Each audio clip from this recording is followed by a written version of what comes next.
Voilà. Ça c'est les registres. Les registres, voilà. Donc là, on a à partir de 1882.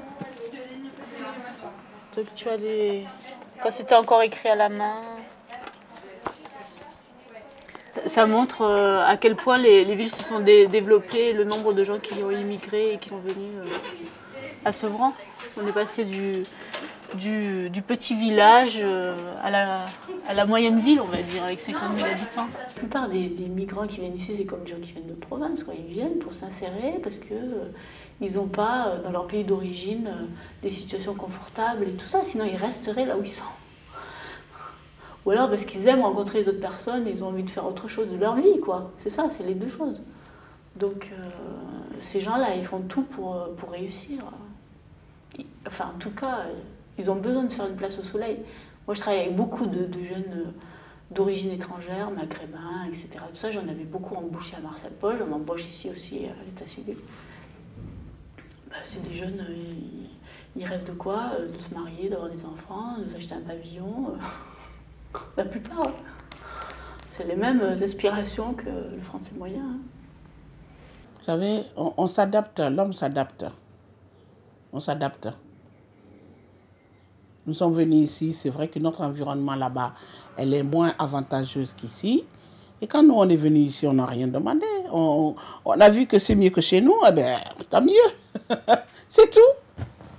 Nous ne cherchons pas à avoir un endroit à nous qui va ressembler comme en Afrique. Non, puisque ce n'est pas mieux là-bas. Voilà. Il y a ça quand même. Surtout le côté matériel. On peut dire ce qui nous manque ici, c'est la tradition, la mentalité. Mais le matériel, ça n'a rien à voir. Le matériel, ici, c'est mieux. Il faut le dire quand même. C'est mieux. Pour beaucoup de gens. Il n'y avait même pas cette question qu'on pose aujourd'hui sur l'intégration, la non-intégration, tout ça. Tu sais, on vivait ça tous les jours. On vivait ça vraiment comme la vie de tous les jours, quoi. Ça faisait partie intégrante de nous. C'est-à-dire, on avait des amis français, des amis arabes, tout ça. Bon, ce qui était bien chez nous, c'est que nous, on a quand même gardé tout ce qui fait nos différences, notre culture, grâce à ma mère et mon père.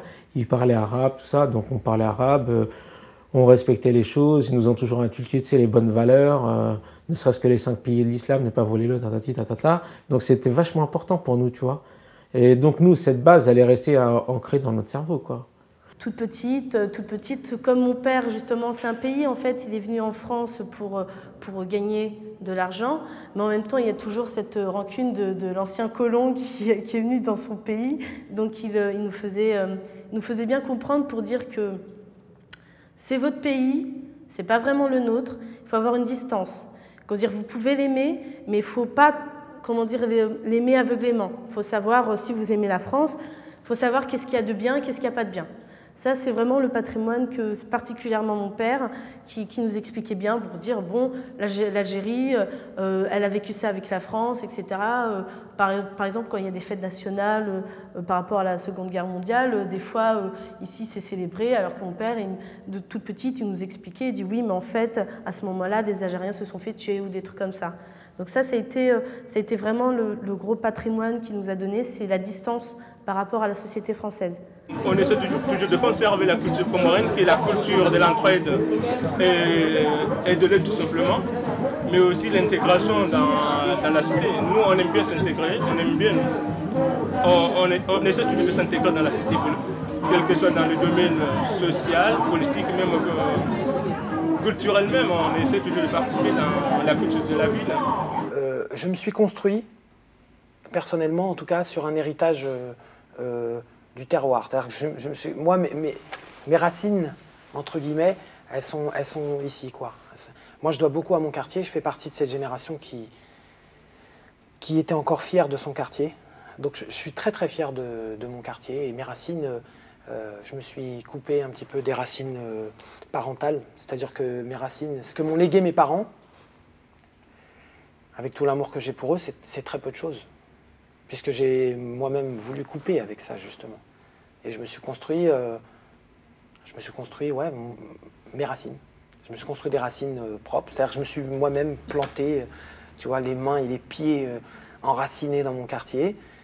Et je pense que c'est pour ça, toujours, enfin sans prétention aucune, c'est pour ça que je suis bien dans ma peau aujourd'hui, parce que j'ai réussi à faire ça.